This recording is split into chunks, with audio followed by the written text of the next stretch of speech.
नमस्कार दोस्तों, स्वागत है आप सभी का आपके अपने YouTube platform one way study point पर। दोस्तों आज की क्लास रहेगी बीए फर्स्ट ईयर वालों के लिए राजनीति विज्ञान को लेकर पॉलिटिकल साइंस है। दोस्तों द्वितीय प्रश्न पत्र सेकंड पेपर है, एग्जाम की दृष्टि से बहुत ही इंपॉर्टेंट दोस्तों। जयनारायण विश्वविद्यालय जोधपुर की ओर से प्रकाशित है। दोस्तों चलिएगा, आज की क्लास में एक सवाल रखा है दोस्तों, एग्जाम की दृष्टि से बहुत ही इंपॉर्टेंट है। दोस्तों अगर आप चैनल पर पहली बार हैं और वीडियो को वॉच कर रहे हैं तो चैनल को सब्सक्राइब जरूर कर लीजिएगा और अपने दोस्तों के साथ में शेयर कर लीजिएगा। दोस्तों अगर आप चैनल पर पहली बार है तो वीडियो को सब्सक्राइब जरूर कर लीजिएगा दोस्तों, और अपने दोस्त के साथ में, अपने जो जिगरी साथी है उसके साथ में शेयर कीजिए दोस्तों इस सेशन को, और उसे भी मौका दीजिए इस सीरीज को पढ़ने का। दोस्तों चलिएगा दोस्तों, इस सवाल पर डिस्कशन कर लेते हैं। एग्जाम बड़े नज़दीक आ गए हैं दोस्तों, और एग्जाम आपके नज़दीक होने के कारण मुझे भी सीरियस होना पड़ रहा है दोस्तों, और महामैराथन क्लासों का विचार कर रहा हूं दोस्तों। आज नहीं, कल की क्लास रहेगी दोस्तों, महामैराथन क्लास रहेगी दोस्तों, घंटे 1.5 घंटे की क्लास रहेगी और 19 सवालों पर डिस्कशन होगा दोस्तों। आप उस क्लास को जरूर अटेंड कीजिएगा दोस्तों, क्योंकि 19 सवालों पर डिस्कशन करूंगा जो एग्जाम की दृष्टि से इम्पोर्टेंट है। और साथ ही साथ में मैं आपको ये भी बता दूं कि वो क्लास पूरी सीरीज पर रहेगी दोस्तों, पूरी सीरीज पर डिस्कशन किया जाएगा। एक भी क्वेश्चन ऐसा नहीं रहेगा जो एग्जाम की दृष्टि से इंपॉर्टेंट था और उसे छोड़ दिया गया दोस्तों। सारे के सारे सवाल हो चुके हैं, उस पर भी उसको भी देख लेंगे, और नहीं हुए उसको भी देख लेंगे दोस्तों। आज की क्लास रहेगी, आज की क्लास मेरी रही है। वैसे लघुत्तरात्मक प्रश्न तो हम कब से देख रहे हैं, लेकिन हमने निबंधात्मक प्रश्नों को नहीं देखा था, इसलिए ये आज की क्लास निबंधात्मक प्रश्न पर है दोस्तों। चलिएगा,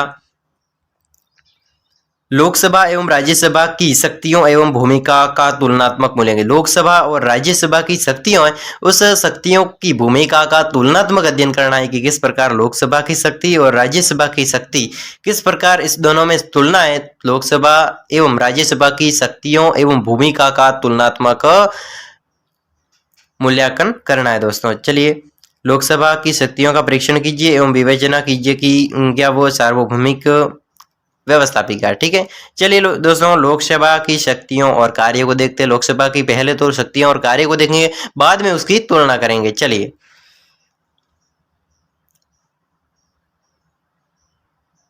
आंसर की ओर आगे बढ़ते कि भारतीय संसद के 2 सदनों में लोकसभा लोकप्रिय सदन। दोस्तों भारत के जो संसद 2 सदन है, उन सदनों में से लोकसभा और राज्यसभा, तो लोकसभा और राज्यसभा में से लोकसभा है वो लोकप्रिय सदन है। कैसा है? लोकसभा एक लोकप्रिय सदन है, क्योंकि इसके गठन का आधार जनसंख्या। दोस्तों लोकसभा के गठन का आधार क्या है? जनसंख्या है, और लोकसभा के सदस्यों को जनता के द्वारा प्रत्यक्ष निर्वाचन के आधार पर निर्वाचित किया जाएगा। दोस्तों लोकसभा के सदस्य है उसको जनता के प्रत्यक्ष उसके यानी उसके सामने बैठे प्रत्यक्ष निर्वाचन के आधार पर निर्वाचन किया जाता है। संसदीय व्यवस्था का यह निश्चित सिद्धांत है। दोस्तों जो भारत की संसदीय व्यवस्था है, लोकसभा में संसदीय व्यवस्था की एक क्या है? निश्चित सिद्धांत के आधार पर इस संसदीय व्यवस्था का एक निश्चित सिद्धांत है कि कानून निर्माण और प्रशासन पर नियंत्रण की अंतिम शक्ति लोकप्रिय सदन को ही प्राप्त हो। दोस्तों कानून का निर्माण और प्रशासन का नियंत्रण, किसी प्रशासन का नियंत्रण करना है या फिर किसी कानून का निर्माण करना है, तो अंत में अंतिम शक्ति लोकसभा सदन के लोकप्रिय सदन को ही प्राप्त। लोकप्रिय सदन कौन है? लोकसभा। तो इस लोकसभा को ही अंतिम शक्ति, अब किसी कानून को बनाना है या फिर किसी प्रशासन को नियंत्रित करना है, किसी सभा या फिर प्रशासन को नियंत्रित करना है, तो अंतिम निर्णय किसके पास में आता है?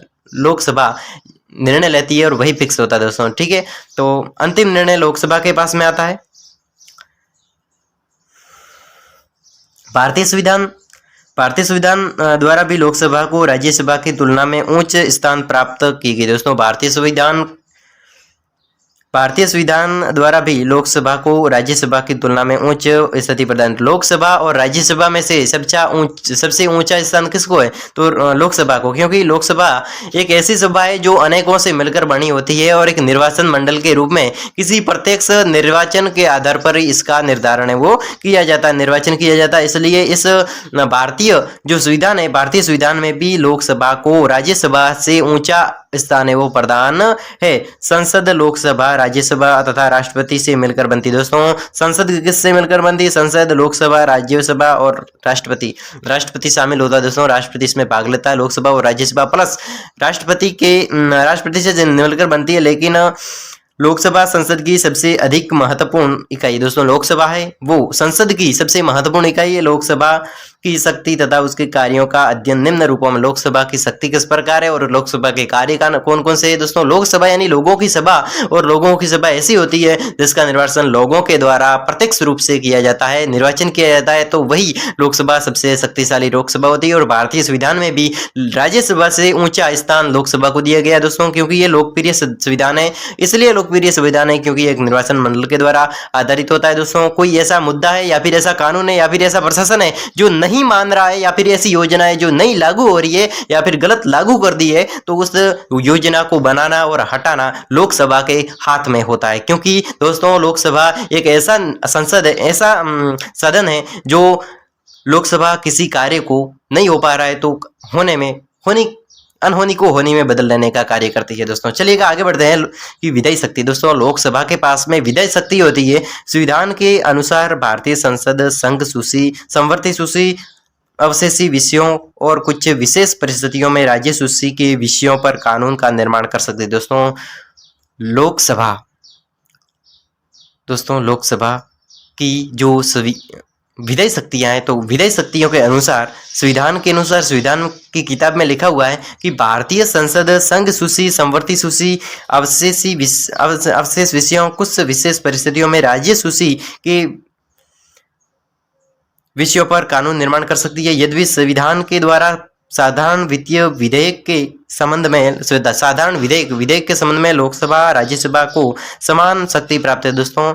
अगर हम देखें कि संविधान के द्वारा जो साधारण वित्तीय विधेयक के संबंध में देखें, संविधान में जो साधारण वित्तीय विधेयक लिखा गया है, तो उसमें क्या है कि उसके संबंध में लोकसभा और राज्यसभा को समान शक्ति दी गई है, प्रदान की गई है। संविधान में कहा गया है कि इस प्रकार के विधेयक दोनों में से किसी एक सदन को प्रस्तावित कर सकते हैं दोस्तों।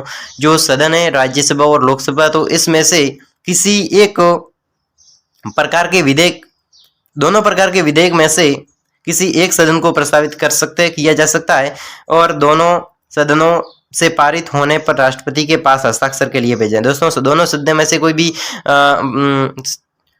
कानून या फिर योजना को पारित होने के बाद में राष्ट्रपति के पास में हस्ताक्षर के लिए भेजा जाता, लेकिन उसके साथ में ही दोनों सदन में मतभेद उत्पन्न हो जाने पर राष्ट्रपति द्वारा दोनों सदनों की संयुक्त बैठक बुलाई जाने की व्यवस्था है। और लोकसभा में सदस्य संख्या राज्यसभा की सदस्य संख्या से भी अधिक होने के कारण सामान्यतः इस बैठक में विधेयक के भाग्य का निर्णय लोकसभा के इच्छा अनुसार ही होता है दोस्तों। विधेयक के जो भाग्य का निर्णय वो लोकसभा के द्वारा ही निर्धारित किया जाता, लोकसभा के इच्छा के अनुसार ही निर्धारित होता है दोस्तों। अगर किसी योजना या फिर ऐसा कोई कानून पारित हो जाता है जो गलत है और राज्यसभा और लोकसभा दोनों में से एक, अगर वो राष्ट्रपति के पास में जाता है और वो गलत साबित हो गया, या फिर राज्यसभा और लोकसभा में मतभेद हो गया है, तो राष्ट्रपति एक बैठक बुलाएगा और बैठक में लोकसभा और राज्यसभा दोनों का मिलन, लोकसभा राज्यसभा और राष्ट्रपति होगा, राष्ट्रपति कहेगा उसे के हिसाब से रहेगा। लेकिन अंत में देखा जाए तो लोकसभा की इच्छा के अनुसार ही किसी भी व्यवस्था को लागू किया जाएगा, ठीक है। लोकसभा की इच्छा के अनुसार होगा, ठीक है। इस प्रकार कानून निर्माण के संबंध में अंतिम शक्ति लोकसभा के पास होती है। कानून के निर्माण के संबंध में अंतिम शक्ति होती है वो लोकसभा के पास में होती है, और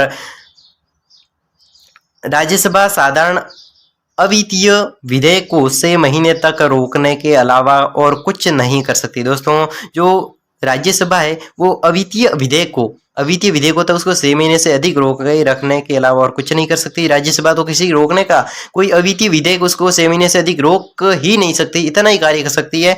व्यवहार के अंतर्गत अब तक महत्वपूर्ण विधेयक लोकसभा में ही प्रस्तावित किए दोस्तों। महत्वपूर्ण विधेयक होते हैं वो तो हमेशा लोकसभा में ही प्रस्तावित होते हैं दोस्तों। अगली शक्ति है लोकसभा की, अगली शक्ति है वित्तीय शक्ति। कैसी? हमने विधायी शक्ति पहले पढ़ी थी। विधायी शक्ति में योजना बनाना वो सभी होता है, लोकसभा के हाथ में होता है, और राज्यसभा और लोकसभा में लोकसभा को सबसे ऊंचा स्थान प्राप्त है, और संविधान में भी लोकसभा को सबसे ऊंचा स्थान है वो प्राप्त है। तो ये बात थी विधेय शक्ति में, लेकिन अब पढ़ रहे हैं वित्तीय शक्ति। ठीक है, तो भारतीय संविधान द्वारा वित्तीय क्षेत्र संबंध में शक्ति लोकसभा को ही प्रदान की गई। दोस्तों भारतीय संविधान है, तो उस भारतीय संविधान द्वारा वित्तीय क्षेत्र संबंध में वित्तीय शक्ति यानी वित्तीय क्षेत्र संबंध में शक्ति लोकसभा को ही प्रदान, किसको, इसमें भी वित्तीय शक्ति लोकसभा को प्रदान है। ठीक है, और इस संबंध में राज्यसभा की स्थिति बहुत गौण है। दोस्तों राज्यसभा की स्थिति वित्तीय शक्ति में बहुत ही गौण स्थिति यानी बिल्कुल नहीं है, न के बराबर है। अनुच्छेद 109 के अनुसार, दोस्तों अनुच्छेद याद रखें, 109 के अनुसार वित्त विधेयक लोकसभा में ही प्रस्तावित किए जा सकते हैं। दोस्तों वित्त विधेयक होते हैं वो लोकसभा में ही प्रस्तावित किए जा सकते हैं, राज्यसभा में नहीं। राज्यसभा में ये जो विधेयक राज्यसभा में विधेयक प्रस्तावित नहीं किया जाए, यानी 109 जो अनुच्छेद है उसमें लिखा गया है कि जो वित्त विधेयक लोकसभा में ही प्रस्तावित किए जा सकते हैं, राज्यसभा में प्रस्तावित नहीं किए जा सकते। लोकसभा को पारित होने के बाद वित्त विधेयक राज्यसभा में भेजा। दोस्तों लोकसभा में जो पारित होने के बाद जो वित्त विधेयक है वो राज्यसभा में, लोकसभा के बाद में राज्यसभा में भेजा जाता है, और राज्यसभा के लिए वह आवश्यक है कि उसे वित्त विधेयक को प्राप्ति की तिथि 14 दिन के अंदर अंदर लोकसभा को लौटा दे। दोस्तों जो वित्त विधेयक राज्यसभा के लिए यह आवश्यक है कि उसे वित्त विधेयक को प्राप्ति की तिथि 14 दिन के अंदर अंदर लोकसभा को लौटा देंगे। दोस्तों वित्त विधेयक जब राज्यसभा के पास में वो वित्त विधेयक जाता है तो वो वित्त विधेयक 14 दिन के अंदर अंदर लोकसभा को लौटा देना होगा। राज्यसभा विधेयक में संशोधन के लिए सुझाव दे सकती है। दोस्तों जो राज्यसभा है वो विधेयक में अगर संशोधन करना है तो वो प्रस्ताव दे सकती है, लेकिन इन्हें स्वीकार करना या न करना लोकसभा की इच्छा पर निर्भर करता है। दोस्तों वो विधेयक पारित हुआ वित्त विधेयक, तो उसे हटाना या फिर न हटाना वो उसकी लोकसभा की इच्छा पर निर्भर करता है। संविधान यह भी व्यवस्था करता है, दोस्तों संविधान यह भी व्यवस्था करता है कि यदि वित्त विधेयक को प्राप्त होने के बाद 14 दिन के अंदर राज्यसभा सिफारिश से बिना लोकसभा को न लौटाए। दोस्तों अगर जो वित्त विधेयक भेजा गया है राज्यसभा में और वो 14 दिन के अंदर अगर वापस न आए या फिर सिफारिश से बिना लोकसभा में वापस न लौटाए वो सिफारिश से, तो निश्चित तिथि के बाद वह दोनों सदन में से पारित मान लिया जाएगा। दोस्तों अगर वापस न भेजा जाएगा तो उसे दोनों सदनों में से पारित मान लिया जाएगा। वार्षिक बजट और अनुदान संबंधी मांगे भी लोकसभा के समक्ष ही रखी जाए। दोस्तों जो अनुदान संबंधी मांग होती है, वार्षिक बजट और अनुदान संबंधी मांग होती है, वो भी लोकसभा के समक्ष रखी जाती है, और इस प्रकार के समस्त व्यय की स्वीकृति एकाधिकार लोकसभा को प्राप्त होता है। तो इस प्रकार की जो समस्त व्यय की स्वीकृति, इस प्रकार जो समस्त व्यय की शक्ति है वो एकाधिकार लोकसभा को ही प्राप्त होता है। हर प्रकार की शक्ति, व्यय की शक्ति या फिर किसी विधेयक को पारित करने की शक्ति लोकसभा के हाथ में होती है, और लोकसभा के बाद में चयन होने के बाद में वो राज्यसभा में जाती है, और राज्यसभा को 14 दिन के अंदर अंदर उसको जवाब देना पड़ता है। अगर नहीं दिया तो दोनों सदनों की ओर पारित मान लिया जाएगा। दोस्तों ठीक है, चलिए अगली शक्ति है कार्यपालिका पर नियंत्रण की शक्ति। लोकसभा की कार्यपालिका पर, यह भी शक्ति लोकसभा की शक्ति है कि लोकसभा है वो कार्यपालिका पर नियंत्रण कर सकती है। किस प्रकार कर सकती है देखिए दोस्तों, चलिए देख लेते हैं, आगे बढ़ते हैं कि संविधान सभा के द्वारा संसदात्मक व्यवस्था की स्थापना की। दोस्तों संविधान सभा है उस भारतीय संविधान के द्वारा संसदात्मक व्यवस्था की स्थापना की गई। अंततः संविधान के अनुसार संघीय कार्यपालिका अर्थात मंत्रिमंडल, संसद, संविधान के अनुसार संघीय कार्यपालिका, मंत्रिमंडल, संसद व्यवहार में लोकसभा के प्रति उत्तरदायी होता है। मंत्रिमंडल केवल उसी समय तक अपने पद पर रह सकता है। मंत्रिमंडल है वो उसी समय तक अपने पद पर रह सकता है जब तक कि उसे लोकसभा का विश्वास प्राप्त हो। जब तक लोकसभा का मंत्रिमंडल पर विश्वास प्राप्त है कि मंत्रिमंडल अच्छा कार्य कर रही है, तब तक वो अपने पद पर रहेगा। अगर लोकसभा को मंत्रिमंडल पर से भरोसा उठ गया तो वो उठ जाएगी। ठीक है, तो संसद अनेक प्रकार से कार्यपालिका पर नियंत्रण रख सकती है। दोस्तों संसद वो अनेक प्रकार से कार्यपालिका पर नियंत्रण रख सकती है। संसद के सदस्य मंत्रिमंडल से सरकारी नीति के संबंध में, सरकार के कार्यों के संबंध में तथा पूरक प्रश्न पूछ सकते हैं। दोस्तों सरकारी नीति के संबंध में, सरकार के कार्यों के संबंध में, दोस्तों संसद के सदस्य मंत्रिमंडल से सरकारी नीति के संबंध में, जो संसद के सदस्य होते हैं वो मंत्रिमंडल से सरकारी नीति संबंधी सरकार के कार्यों के संबंध में प्रश्न पूरक पूछ सकते हैं तथा उसकी आलोचना कर सकते हैं। दोस्तों जो संसद के जो सदस्य होते हैं वो सरकार के कार्यों के संबंध में प्रश्न पूछ सकते हैं और संसद मंत्रियों से सरकारी नीति के संबंध में प्रश्न पूरक भी कर सकते हैं और उसकी आलोचना भी कर सकते हैं। और संसद सरकारी विधेयक, बजट को स्वीकार करके, मंत्रियों के वेतन की कटौती का प्रस्ताव स्वीकार करके अथवा किसी सरकारी विधेयक में कोई ऐसा संशोधन करके जिससे सरकार सहमत न हो अपना विरोध प्रदर्शन कर सकती है। वह काम रोक प्रस्ताव पास करने भी सरकारी नीति की गलतियों को प्रकाश में लाती, सरकारी नीति की जो गलतियां है उसको भी प्रकाश में ला सकती है। अंतिम रूप से लोकसभा के द्वारा अविश्वास प्रस्ताव पास करके कार्यपालिका अर्थात मंत्रिमंडल को उसके पद से हटाया जा सकता है। कार्यपालिका पर नियंत्रण की शक्ति के अंतर्गत ही लोक सेवा आयोग, भारत के नियंत्रक एवं महालेखा परीक्षक, वित्त आयोग, भाषा आयोग, राष्ट्रीय अनुसूचित जाति आयोग एवं राष्ट्रीय अनुसूचित जनजाति आयोग आदि की रिपोर्ट का विचार करती है। दोस्तों आगे बढ़ते हैं। चौथा जो लोकसभा के बाद में चौथी शक्ति है कि संविधान संशोधन संबंधी शक्ति। लोकसभा के पास में एक और शक्ति है कि संविधान संशोधन संबंधी, संविधान में अगर संशोधन करना है तो ये भी शक्ति लोकसभा के हाथ में होती है। जहां एक और लोकसभा को मान्य विधेयक पारित करने का प्रस्ताव है, वहां दूसरी ओर संविधान को संशोधित करने की शक्ति है। जहां एक और लोकसभा को सामान्य विधेयक पारित करने का अधिकार है। लोकसभा को एक और तो सामान्य विधेयक है उसको भी पारित करने का अधिकार लोकसभा के पास में अधिकार प्राप्त है। वहां दूसरी ओर संविधान संशोधन और परिवर्तन करने का अधिकार भी प्राप्त है। दोस्तों लोकसभा को दो अधिकार प्राप्त है। एक तो सामान्य विधेयक को पारित कर सकता है और संविधान में संशोधन भी कर सकता है। संविधान के अनुच्छेद 368 के अनुसार संविधान में संशोधन कार्य संसद के द्वारा ही किया जा सकता है। दोस्तों संविधान के 168 के अनुसार संविधान में एक अनुच्छेद है, एक 368, उसमें यह लिखा गया है, संविधान के 368वें अनुच्छेद में यह लिखा गया है कि संसद में संशोधन कार्य संसद के द्वारा, दोस्तों संविधान में अगर संशोधन करना है तो उसको संसद के द्वारा ही किया जा सकता है। और इस अनुच्छेद में उस प्रक्रिया का उल्लेख किया गया है जिसे संविधान के संशोधन में अपनाना होता है। दोस्तों संविधान के संशोधन के संबंध में लोकसभा और राज्यसभा की स्थिति समान है। दोस्तों जो संविधान के संशोधन के संबंध में लोकसभा और राज्यसभा की स्थिति समान हुए, क्योंकि संविधान संशोधन विधेयक दोनों में से किसी भी सदन में प्रस्तावित किए जा सकते हैं। दोस्तों और इन्हें पारित भी समझा जा सकता है। यहाँ पर क्या होगी, संविधान संशोधन विधेयक दोनों में से किसी सदन को प्रस्तावित किए जा सकते हैं। इन्हें पारित समझा जाएगा जबकि उन्हें संसद के दोनों सदन अलग अलग अपने कुछ बहुमत तथा उपस्थित मतदान में भाग देने वाले सदस्यों के 2/3 बहुमत पारित कर देंगे। संविधान की अधिकांश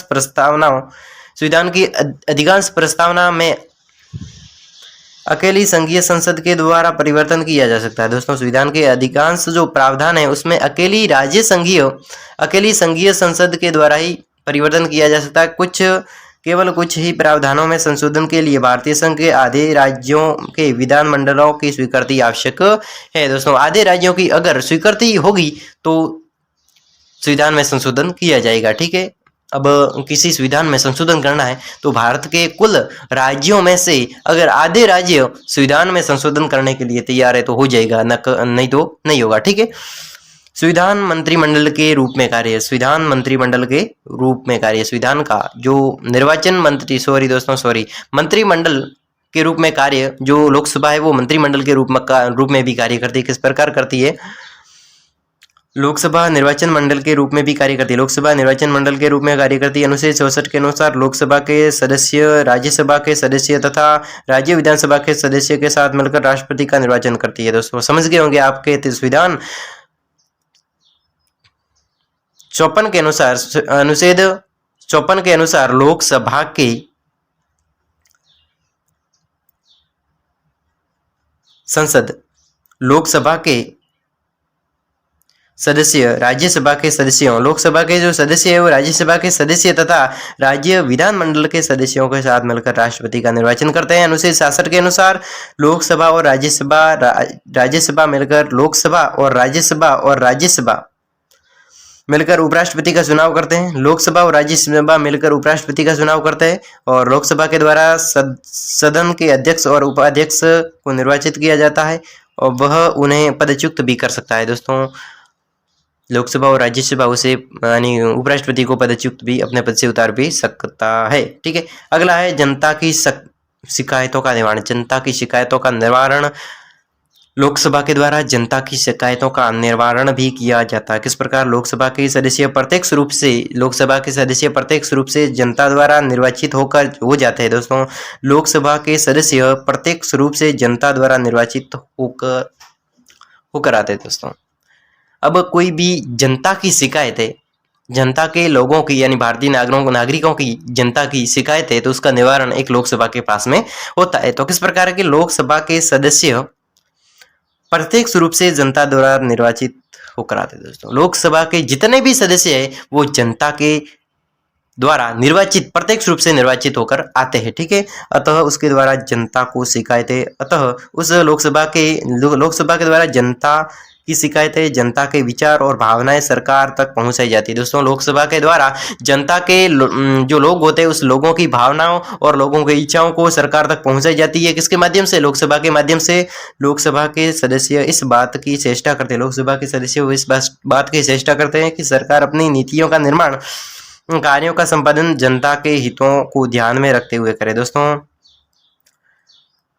लोकसभा के सदस्यगण, लोकसभा के जितने भी सदस्य हैं वो इस बात की चेष्टा करते हैं कि सरकार अपनी नीतियों का निर्माण, जो सरकार है वो अपनी नीतियों, अपनी योजनाओं का निर्माण, कार्यों का संपादन जनता के हितों को ध्यान में रखते हुए करे। यदि सैद्धांतिक अध्ययन के स्थान पर, यदि सैद्धांतिक अध्ययन के आधार पर वास्तविक अध्ययन किया जाए तो कहा जा सकता है कि लोकसभा सबसे अधिक प्रमुख रूप से यही कार्य संपादन है वो करती है। ठीक है दोस्तों, आगे बढ़ते हैं। विविध कार्य, लोकसभा के विविध कार्य कौन कौन से? ये भी शक्ति है, विविध कार्य वाली शक्ति भी है। लोकसभा कुछ अन्य कार्य भी करती है जो निम्न प्रकार। लोकसभा कुछ अन्य कार्य भी करते हैं, जो कौन कौन से कार्य लोकसभा के द्वारा संपादित किए जाते हैं, कौन कौन से? चलिए, लोकसभा और राज्यसभा मिलकर राष्ट्रपति का महाभियोग लगा सकती है। दोस्तों लोकसभा और राज्यसभा आपस में मिलकर एक राष्ट्रपति के ऊपर महाभियोग प्रस्ताव लगा सकती है। ठीक है, यह भी एक लोकसभा को बहुत ही अच्छी ताकत प्राप्त होती है, शक्ति प्राप्त होती है। उपराष्ट्रपति को उसके पद से हटाने के लिए राज्यसभा प्रस्ताव पास करके, तो इस प्रस्ताव का लोकसभा द्वारा अनुमोदन आवश्यक होता है। लोकसभा और राज्यसभा मिलकर सर्वोच्च न्यायालय, उच्च न्यायालयों के न्यायाधीशों के विरुद्ध महाभियोग प्रस्ताव पास कर सकती है। दोस्तों लोकसभा चाहेगी तो लोकसभा और राज्यसभा मिलेगी, लोकसभा और राज्यसभा दोनों अगर मिलकर सर्वोच्च न्यायालय और उच्च न्यायालयों के न्यायाधीशों के विरुद्ध महाभियोग प्रस्ताव पारित कर सकती है और उसे हटाने का प्रस्ताव भी रख सकती है, महाभियोग लगा सकती है। किसी भी क्षेत्र में किसी के लिए भी राष्ट्रपति द्वारा संकटकालीन घोषणा को 1 महीने के अंदर अंदर संसद से स्वीकार करना आवश्यक। दोस्तों राष्ट्रपति द्वारा संकटकालीन घोषणा है उसको 1 महीने के अंदर अंदर स्वीकार करना आवश्यक है, स्वीकार करवाना आवश्यक है, अन्यथा इस प्रकार की घोषणा 1 महीने के बाद से ही समाप्त हो मान ली जाती है। दोस्तों जो आपातकालीन शक्ति या संकटकालीन शक्ति राष्ट्रपति द्वारा घोषित की जाती है वो अगर वो लागू हुई है तो 1 महीने के अंदर वो वापस हटा दी जाती है, अपने आप समाप्त हो जाती है। यदि राष्ट्रपति सर्वक्षमा देना चाहे, दोस्तों सर्वक्षमा देना चाहे तो उसकी स्वीकृति संसद को लेनी आवश्यक है। दोस्तों उसकी स्वीकृति संसद से स्वीकृति लेगी और वापस वह राष्ट्रपति सर्वक्षमा लेना चाहता है तो लोकसभा को पूछना पड़ेगा, अनुमति लेनी पड़ेगी। ठीक है, लोकसभा की शक्तियों के उपयुक्त अध्ययन से स्पष्ट होता है। दोस्तों हमने जो पढ़ा वो लोकसभा की शक्तियां थी। उपयुक्त अध्ययन से स्पष्ट होता है कि यदि संसद देश का का सर्वोच्च अंग है। अगर संसद है वो देश का सर्वोच्च अंग है तो लोकसभा संसद का सर्वोच्च अंग है दोस्तों। लोकसभा भी, अगर संसद है वो देश का सर्वोच्च अंग है, भारत देश का सर्वोच्च अंग संसद है, तो लोकसभा भी संसद का सर्वोच्च अंग है दोस्तों। संसद का भी लोकसभा इस प्रकार है। अगर देश का सबसे ऊपर अंग है वो कौन है? संसद है, ठीक है, संसद है। तो संसद का जो ऊपर है, संसद से भी ऊपर है वो कौन है? लोकसभा, ठीक है। तो इस प्रकार है, देश का ऊपर संसद, संसद का ऊपर है लोकसभा। तो इस प्रकार है, यदि संसद देश का सर्वोच्च है तो लोकसभा संसद का सर्वोच्च है। जनता का प्रतिनिधित्व सदन होने के कारण लोकसभा सदन महत्वपूर्ण शक्तिशाली प्रभावशाली अंग है दोस्तों। जनता का प्रतिनिधित्व सदन होने के कारण लोकसभा संसद का महत्वपूर्ण शक्तिशाली प्रभावशाली अंग है दोस्तों। ये जनता का प्रतिनिधि सदन होने के कारण, लोकसभा वो जनता का प्रतिनिधि सदन होने के कारण एक शक्तिशाली और प्रभावशाली अंग है। व्यवहार की दृष्टि से यदि लोकसभा को सदन कह दिया जाए दोस्तों, व्यवहार की दृष्टि से अगर लोकसभा को भी सदन कह दिया जाए तो अनुचित नहीं होगा। लोकसभा एवं राज्यसभा के संबंध तथा उसकी शक्तियों की भूमिका किस प्रकार है?